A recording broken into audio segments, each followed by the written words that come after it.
Back with another YouTube video. We got some good action today. MLB, we got Game 3 Dodgers-Mets, and then we also have a few college football games. Later on in the season, they have Tuesday, Wednesday games. I'm going to give you guys a free pick later on in this video in the Mets-Dodgers, and then I'm also going to give you a free pick in this game right here. Small school college football and basketball, the algorithm absolutely crushes. We have good information on this game, Sam Houston against Western Kentucky. Stick around to the end of the video and I'm going to give you a free play there. The smaller the school, the bigger the edge for the algorithm. And that's why we like to attack games like this and get down as much money as we can. So we look at the Dodgers-Mets. We're going to analyze that for a little bit. We got Walker Buehler pitching today against Luis Severino. Both of these pitchers have had a lot of ups and downs lately. Game 1, the Mets didn't score. Dodgers went off. Game 2, opposite happened. The Mets went off. The Dodgers didn't score much until late. A lot of inconsistencies been going on with both offenses and with both pitching staffs. There was a day off yesterday in this series, which means both teams are pretty well rested. Every arm in the bullpen is going to be available for both teams. So we look at Ohtani and Mookie. They have not been playing as well as most people would expect in the playoffs so far. And then we take a look at a guy like Francisco Lindor, who everybody wrote off last year because he didn't have a great season. And then this year, he's the best player in the playoffs overall, leading a Mets offense that has been absolutely dominant the whole postseason. Whenever they need to score, that's what they do. I would say they're the best offensive team in the whole MLB playoffs up until this point.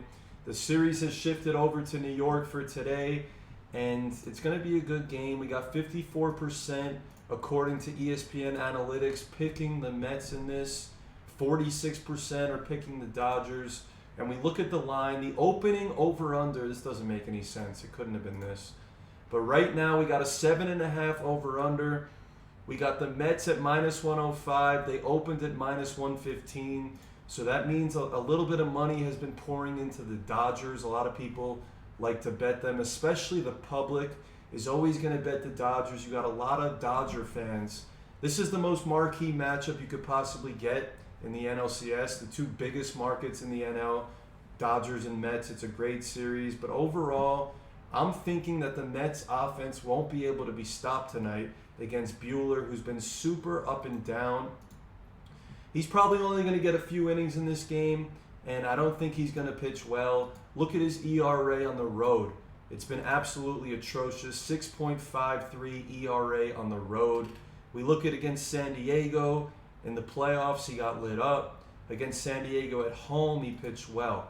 Against Colorado at home, he didn't pitch that well. He pitched against Atlanta on the road. He's very up and down, but I think he's kind of a young player. I think he's only like 25, 26. And I think that Walker Buehler, or he's 30. He's actually older than I thought, but he's not the guy that's going to do it for the Dodgers because he's just too up and down. He doesn't pitch well on the road. The crowd's going to be attacking him tonight, and I think he's going to let up a lot of runs tonight. We take a look at Luis Severino on the other side for the Mets, and he's not the best pitcher in terms of a name. He's had a few good years with the Yankees, but overall, the Mets pitching staff, it's about results, and they're pitching a lot better than the names they have on their roster. He has a 2.96 ERA at home this season, 7-2 record at home. He absolutely plays well, crushes it at home, and I think that's what he's going to do tonight. We're looking at a matchup that favors the Mets, and the line has moved away from them, which doesn't make any sense. So one free play for today is going to be the Mets on the money line at minus 105. The algorithm spit it out early this morning, sent it out to my VIPs on Winnable. So we got the Mets money line. We move over to college football, and we trust the algorithm and believe in it wholeheartedly to do its job. Small school college football is something that we've been winning a lot of money on this season, and I expect it to continue. College basketball is coming soon. If you remember back in the NCAA tournament, the algorithm was beating the line by 1 to 2 points almost every game by game time when the line closes. And what that means is, let's say we bet a game at -4, and then later on, 2 hours later, when the game's about to start, it moves to -5. It might not seem like a big difference, but in the long run, when you can beat the lines, that's a great sign and an indicator of a profitable sports bettor. And that's what we do. That's why I believe in the algorithm, and that's why we're going to win long term. I have some good information on the smaller schools, and in this game, I'm going to give you a second free play for today. It's the under 12.5 in the first quarter of this game.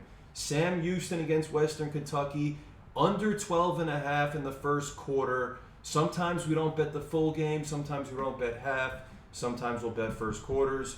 So those are the free picks for today. It's Mets money line. It's under 12.5 in the first quarter. I'm going to start making a lot more YouTube videos. I've been a little under the weather in the past 3-4 days, but now I'm back to it, feeling healthy again. So more YouTube videos are going to be coming with free picks. Make sure to subscribe to the channel if you like these videos and me analyzing the games.